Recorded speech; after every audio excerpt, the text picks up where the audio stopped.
So this is my bottom review. This is my bottom review from this past weekend's action. Let's get straight into it. Start off then with the main one, Shakur Stevenson dominates and stools Teofimo Lopez to become a 4-weight world champion.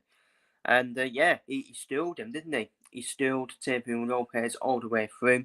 Teofimo Lopez was far too slow. Shakur Stevenson far too dud for him. Far too dud and skillful for Teofimo Lopez. Obviously, I thought it would be a draw. I predicted a draw because I knew Shakur's style would be all one for Teofimo Lopez, but I did say Teofimo Lopez at the same time. No, Teofimo Lopez seemed to turn up for the big fights as well. But for once, Teofimo didn't turn up for the big fights, and Shakur Stevenson absolutely outstilled, outlanded, far too dud, far too stiff for Teofimo Lopez, far too quick for Lopez as well. And pretty much is now what's next for both fighters, isn't it? What's next for both fighters? Shakur Stevenson, we need to give him some credit though. A 4-weight world champion already. A Vusa pound-for-pound star. Well, you know what? I think he's already in the top 5 pound-for-pound list for me, Shakur Stevenson. And I don't really see who beats Shakur Stevenson, to be honest with you. If you watch this on playback, let me know down below. Who do you think would beat Shakur Stevenson? I actually don't see anyone beating Shakur Stevenson because we don't know what Teofimo Davis is doing.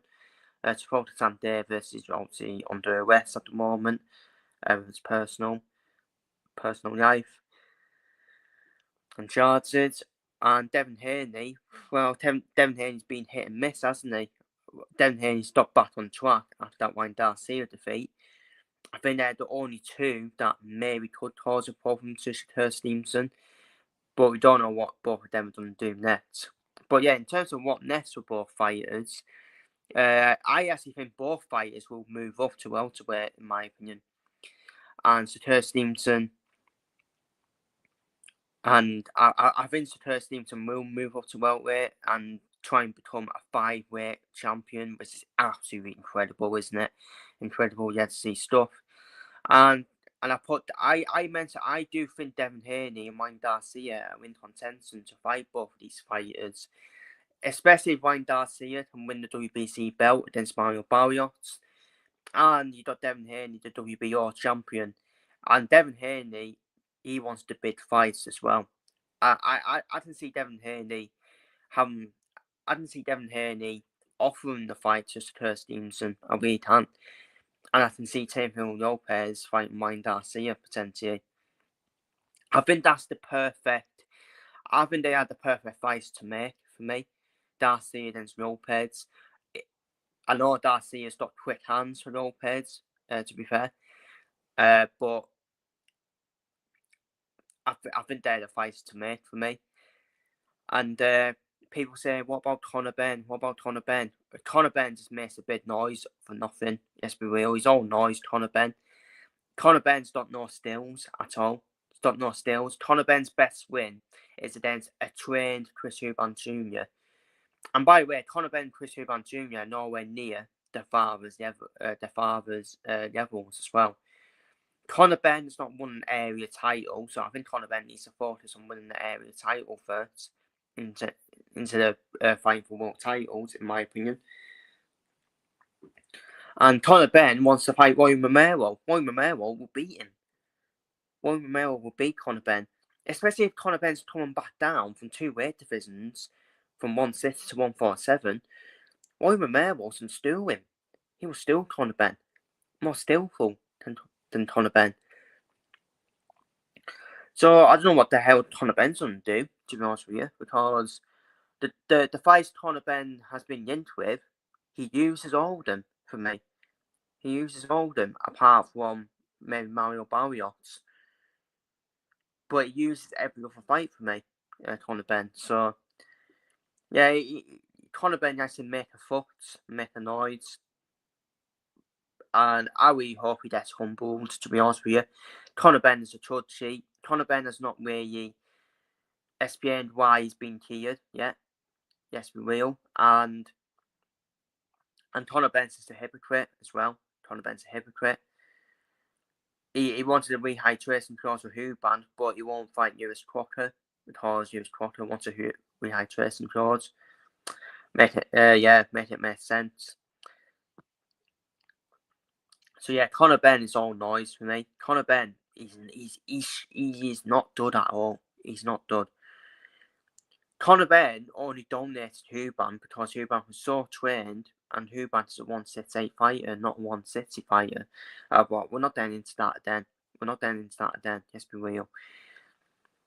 And yes, we will. That Conor Benn Chris Huban Jr. fight is going to be one of the worst stadium fights ever in boxing history. Obviously, if you're a purist boxing fan, you like the toe-to-toe action in the first fight. But for me, in terms of on paper, and the level both fighters are at, it's actually the worst stadium fight ever, in my opinion. So, but yeah, that's just on off topic. So yeah, I would actually make Shakur Stevenson for Stephen Haney. That is one of the fantasy fights I want to see. And I want to see Teofimo Lopez and Ryan Garcia. I won't mind that fight either. I personally don't want to see Tan fight again because Tan is a stumbad as well. He's a stumbad. So, for what he's been doing. So, but yeah. On to the co-main event. Tayshaun Davis put in a very impressive, dominant statement performance, stopping Jermaine Ortiz in the 12th round. And my word, it was dominant as well. Really shocked by that. I'm really shocked by that. Jermaine Ortiz very underrated as well.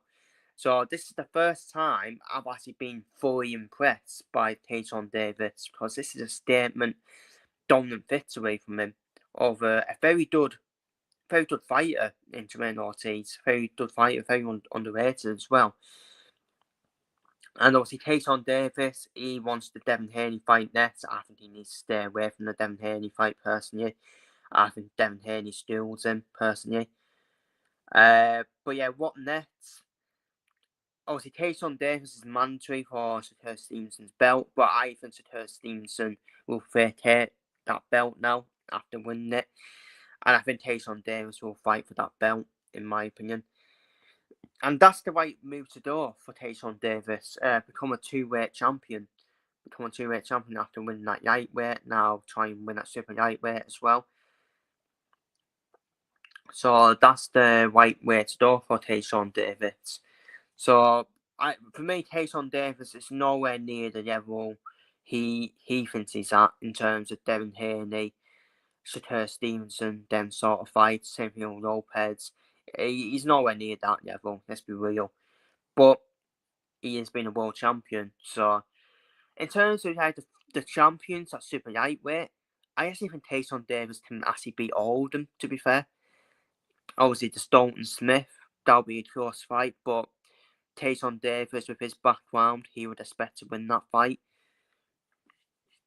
So, why not try and unify at super lightweight? If I'm Tayshaun Davis, why not? I think that's the way to do, in my personal opinion. Up next, obviously away from that card, we saw Sander Sayas take a swift decision win over Abbas Bararu to unify the WBA and WBO Super Welterweight titles. There was no way it was a split decision for me. Sayas won quite comfortably for me in my eyes. Won quite comfortably. So I don't know what they were watching over there personally. I thought Sayas won the fight comfortably, personally, against Bararu. What next? Well, this brings me on to another super welterweight fight that happened between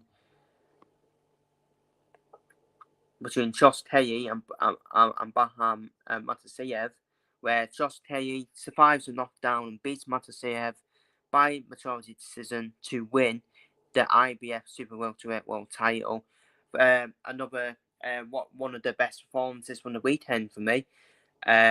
what did I say in my preview? That Josh Hay needed to do, and he did it. Josh Hay, he was very swift, very too skillful, too swift, for Matasiev. Great movement from Hay, great footwork as well. Great footwork, nice combinations. He threw nice combinations as well. So yeah, it was too skillful for Matasiev. And Matasiev is no mud, by the way.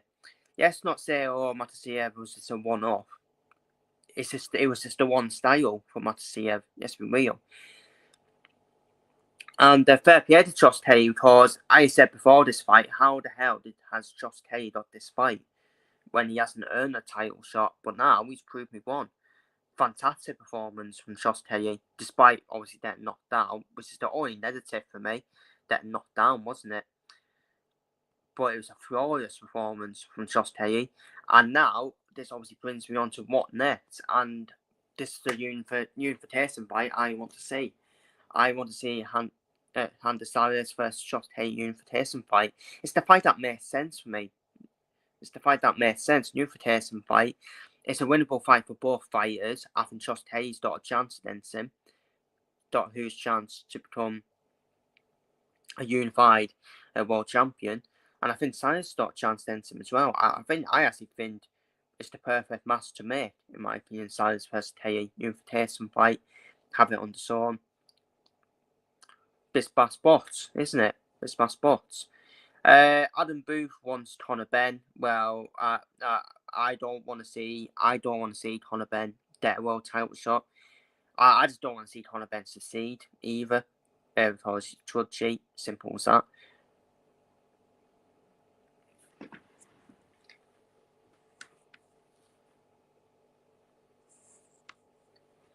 It's that simple for me.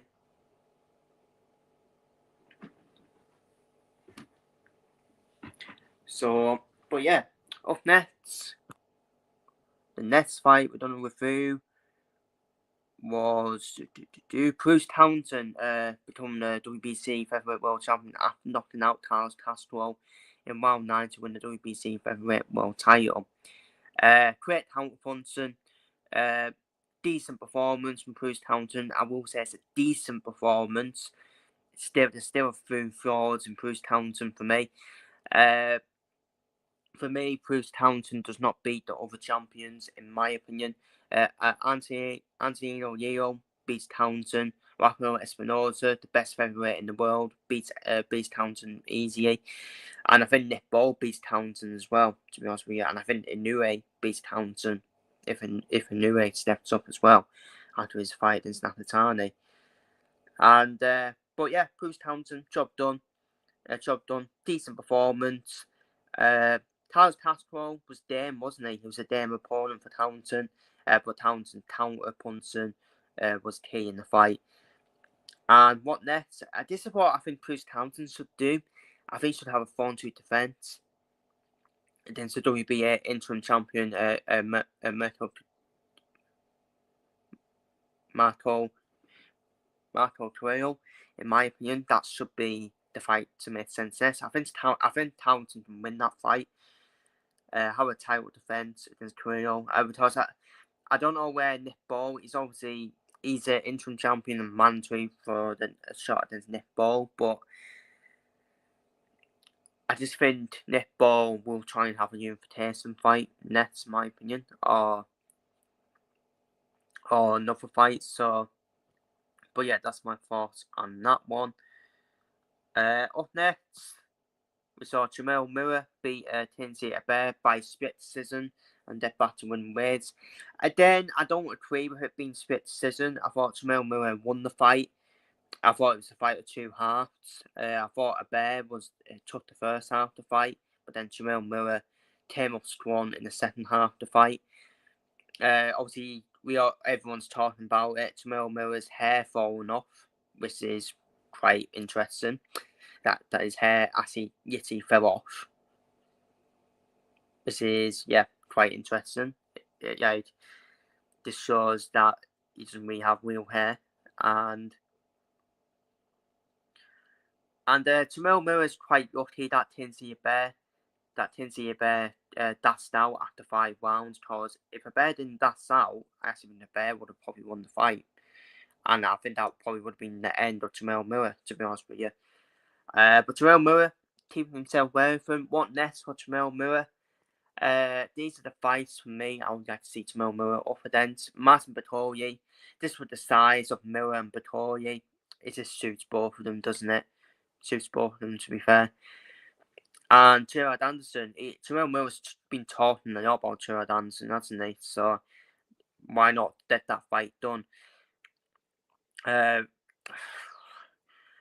Miller versus Gerard Anderson, you would expect Anderson to win that fight, wouldn't you? But Anderson's not really been done yet, has he?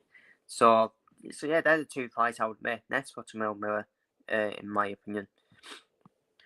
And finally, we saw obviously Austin Emma Williams beat Wendy Toussaint by decision. Obviously, last minute opponent with obviously Carlos Adames falling ill. Prayers sent to Carlos Adames. I hope everything's alright with him. Obviously, he's done for Emma Williams because that was a title shot, wasn't it, against Carlos Adames? But obviously, I do think that fight will get rescheduled, and I still think Adames is food for Emma Williams. Sorry, I think Emma Williams is food for Adames, I was meant to say. I think Adames still beats Emma Williams easily, in my opinion. Adames is very underrated. By far the best middleweight in the world, along with Janabek. But obviously, I don't really want to praise Janabek because he's judgy as well. So Adames got a huge opportunity now at middleweight, hasn't he, to unify that division. And but yeah, it was job done, wasn't it, for Emma Williams at the end there? It was always going to be tough against a last-minute opponent because he hasn't prepared for that sort of opponent, has he? So I actually will get Emma Williams off. It wasn't a great performance from him, but he got the job done, and he'll move on. Now onto the Tay Matasev card. We saw Josh Paddy knocked out Gerald Belhandi in the second round to win the vacant European super featherweight title.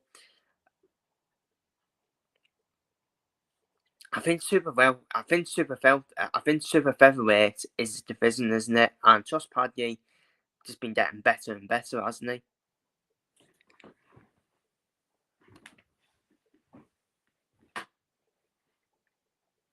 He's just been getting better and better. Josh Paddy been getting better and better since that fight with Shakur Stevenson as well. It's very underrated. Josh Paddy as well.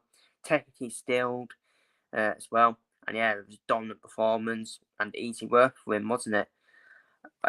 This is what I think could be next for Josh Paddy. He's been in for the fight with Joe Cordina and lightweight, but I just think super featherweight is his division, in my opinion, Paddy. I think that's his division for me. So I think he'll defend his European title at super featherweight, or maybe potentially have a world title.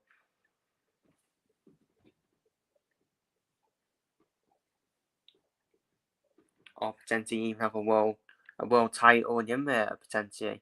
Because that's what is next for Paddy, in my opinion. I won't mind Joe Cordina fight, because I do think he will beat Joe Cordina at even at lightweight. I think he will be favourite against Joe Cordina, but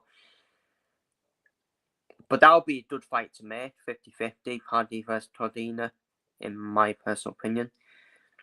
And finally, we saw Ayavnen Tahan defend the IBF World Lightweight title, win by split decision against a very damn Tyler Jensen. Again, this is what I'm saying. I don't know how it's a split decision.